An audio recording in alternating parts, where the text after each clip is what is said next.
What's up, Aquariuses? This is your monthly overview reading for the month of March 2023. I'm going to be explaining everything, what to look out for. We're going to be talking about the new moon and full moon happening this month. And we're going to be also talking about these huge three shifts, these three planetary shifts that are happening this month that will change the whole world and into like a new chapter for us. I've mentioned this in my other videos of March being like the biggest month of the whole year. We are entering like not only a chapter that will last up to 2.5 to 3 years, but a new chapter that will start this month that will last up to the next 20 years. So stick around. We do have a lot to talk about. This is your video if you are an Aquarius Sun, Aquarius Rising, or if you have any other Aquarius placements that you like to follow for. So what's happening this month for Aquariuses? And why is this such a big month? So the sun will continue to travel through your second whole sign house of Pisces, focusing on your income, your values, investments, all that stuff. This trend will continue for most of the month before entering your third whole sign house of Aries, which I will talk a little bit more later in the video. But this will just like be about, siblings, short trips, kind of like communication, all that stuff. I'll get into it a little later, so stick around for that.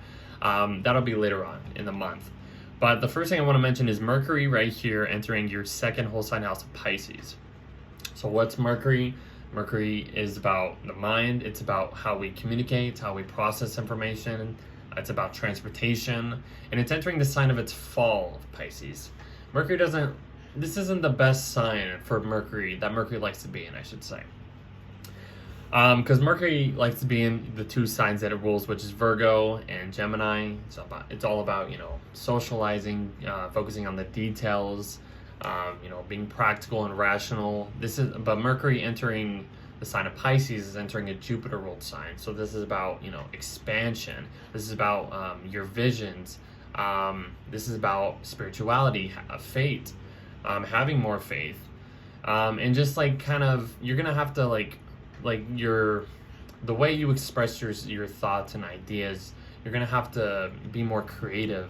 You're gonna have to maybe communicate in a more idealistic way, maybe a very poetic or artistic kind of way or something like that. Yeah, and it could also be very emotional at times. It is water sign, but that's good or bad. But it's really focusing on like the internal side, like your instincts, your intuition. So this is kind of like what this is going to be about. And Mercury being in your second whole sign house, which is about finances, your income, your personal resources. This could have you being more creative in how you invest into earning money. Or earning more like material items or valuable items or possessions and all that stuff. So you're going to be thinking about all this stuff. How can I support myself and be more creative with that? Let's see, what else can I say about that? Yeah, and just I mentioned basically everything. Like just focusing on finances, priorities, support, values, all this stuff. You're going to be like focusing on that. Mercury also deals with dealings, like if you're like in work or something, or business deals, I should say.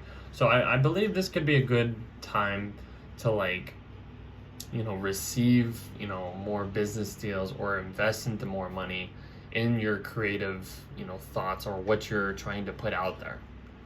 So I hope that makes sense. The next thing happening is this full moon happening in your 8th house of Virgo.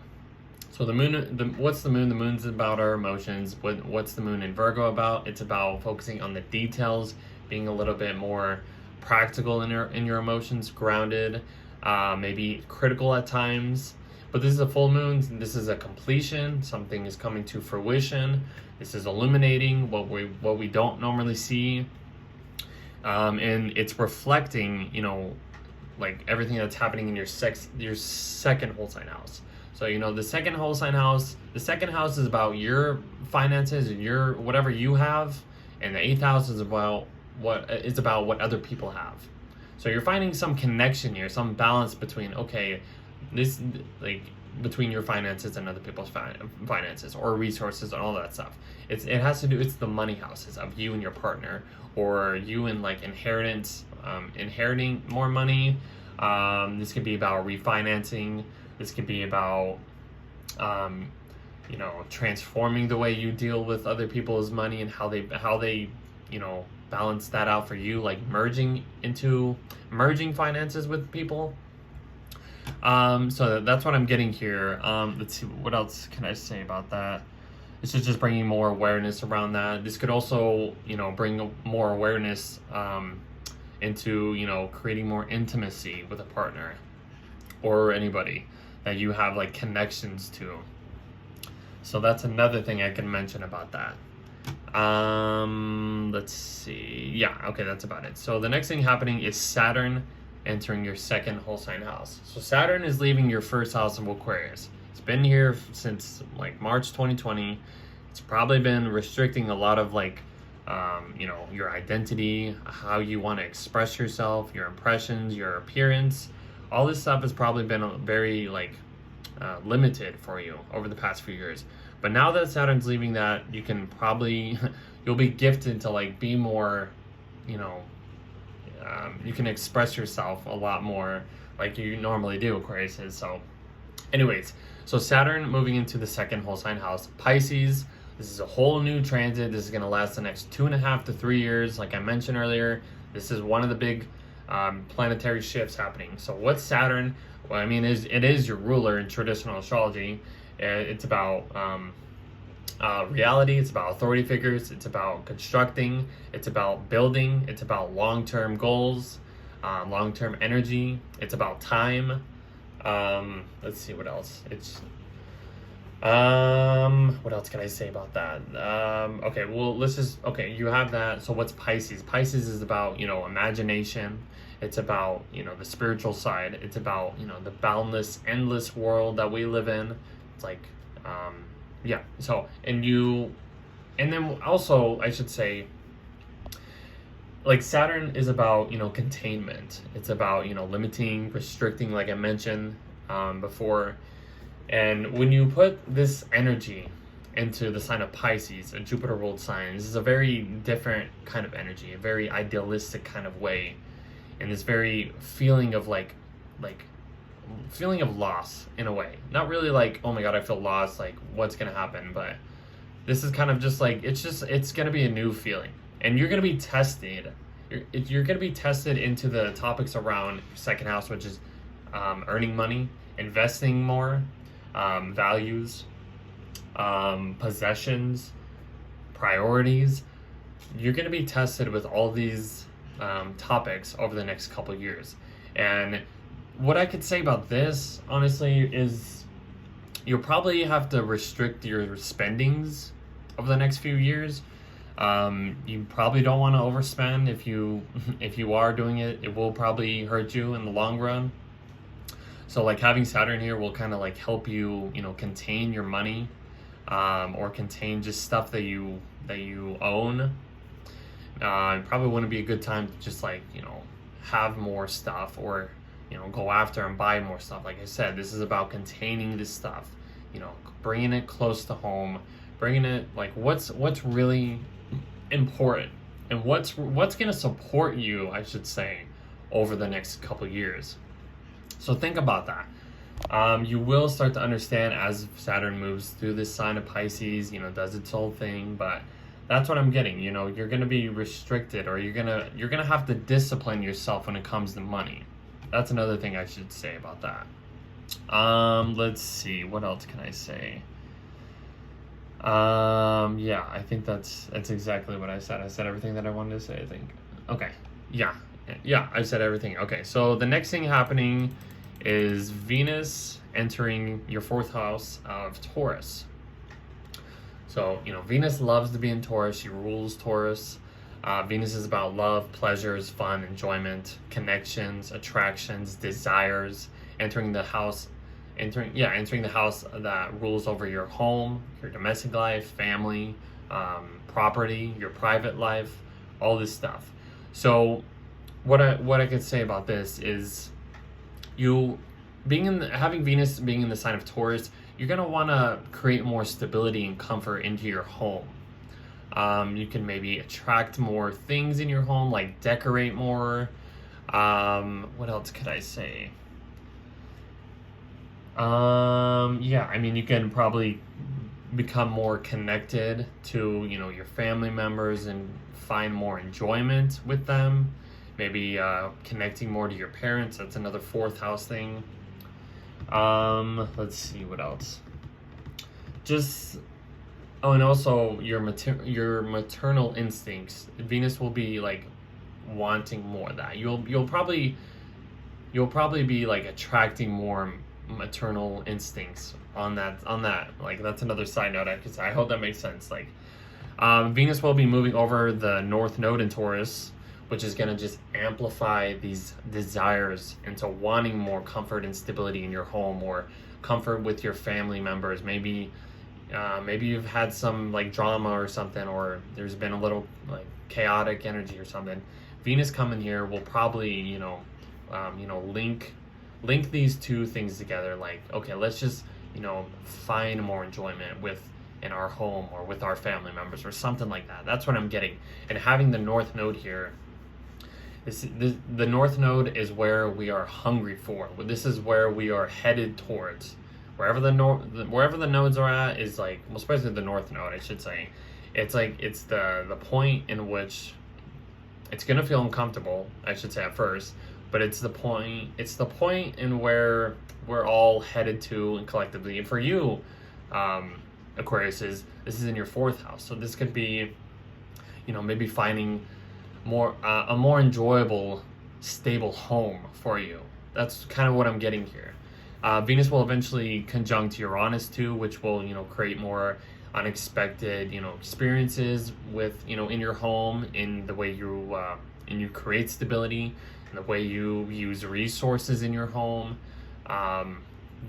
the way you relate to your family members too. This can be like shifted and changed in maybe an exciting way. Could bring drama too, but that's something else I could say there. Yeah, I think that's about it. Okay, so the next thing happening is Mercury entering your third whole sign house of Aries. So Mercury's leaving its sign of fall. It's getting out of this foggy, elusive kind of way of thinking, and moving into your third whole sign house of Aries, which is going to give you a lot more sharp communications, more energetic way of expressing your ideas or thoughts. You can be more impulsive too. But it's entering your third whole sign house, which represents transportation, siblings, your local neighborhood, interest, your rational mind, which Mercury is basically about, the rational mind. This can be about relatives, writing. So you're going to be thinking about all this stuff, either connecting with people in your environment more, creating more passionate or energetic connections. This can be online too as well, like social media. You can find more interests and or communicate some like interests or passionate interests that you have with other people. That's what I'm kind of getting there. This could have you maybe taking more short trips, bringing more excitement into this. This is kind of like a new thing for you. And then the following day or so, the sun will enter the sign of Aries, followed by a new moon in Aries. So the sun entering Aries, this is a great place for the sun to be. The sun loves to be in Aries. It's exalted here. This is the spring equinox. This is about initiating something new, birthing something new, creating something new. In your third house, look at this huge stellium happening in your third house. We got Jupiter, Chiron, Moon, Mercury, and the sun here. Like this, the stellium was in your second, now it's in your third. There is a whole new thing happening in your third house, in your local environment, with your neighbors, with your siblings, with your way of expressing yourself, your communication, maybe writing, or just interacting with people online or in person. And this is it, like expanding this stuff, because Jupiter is still here, so it's about expansion. but you're going to be focusing on this stuff. There's going to be a lot more energetic, a lot more playful, a lot more just like adventurous kind of energy happening in your third house. Maybe you go on, you take more trips with your close friends or your siblings or something more often during the Aries time for you. That's what I'm getting here for you. So let's see. I think I've mentioned a little. Yeah, let's move on. All right, here's the next big shift right here. I'm circling this guy right here, Pluto. I know a lot of Aquariuses have been looking for it because I know a lot of astrologers have been talking about this, but now that Saturn's leaving Aquarius, Pluto is going to be entering your sign, your first house of Aquarius. So, not saying this is going to be a bad thing. Let me talk about this a bit. What is Pluto? Pluto is about power. Pluto is about transportation. It's about rebirth. It's about death. It's about our obsessions. It's about the darker sides of life. It could represent corporations, governments, our psyche, like our subconscious psyche, like our hidden psychological mind or whatever. Things that are not seen. Pluto is like the planet that's in the beyond, our perception or whatever. Nobody sees Pluto, but it's there. So having Pluto entering the first house of Aquarius, this is going to transform your identity. This is going to transform your personality. This is going to transform your approach to life. This is going to transform your impressions to others. What else can I say? This is like a whole new beginning for who you are, because the first house is who you are. This is you. You're going to be transformed. This is going to change your life over the next 20 years. That's what I should have mentioned too.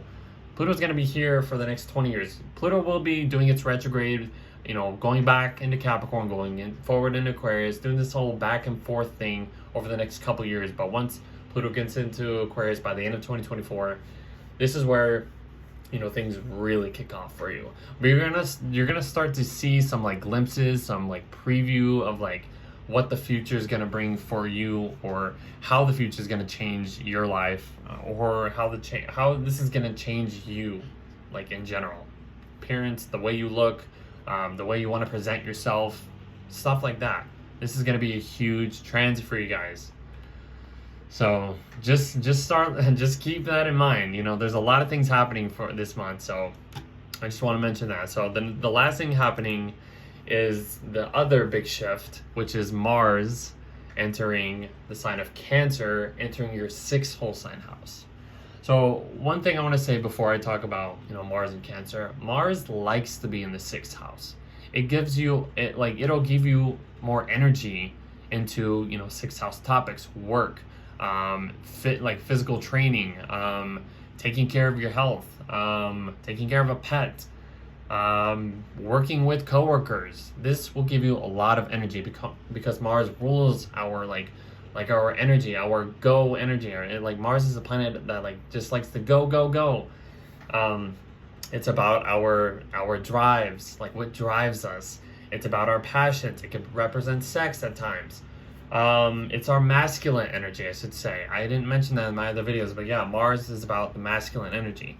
And Mars entering the sign of Cancer, it's not the very, best place that Mars likes to be in. It's in its sign as fall, so not saying that's a bad thing, but this could bring a lot more emotional, passive-aggressive kind of energy when it comes to, sixth house topics, dealing with coworkers, dealing with your daily, daily grind of work that you do on a daily basis, your routines, taking care of any illnesses. Mars does represent cutting and severing, so you could probably, cut out some illnesses that you've been maybe dealing with your physical health, all that stuff.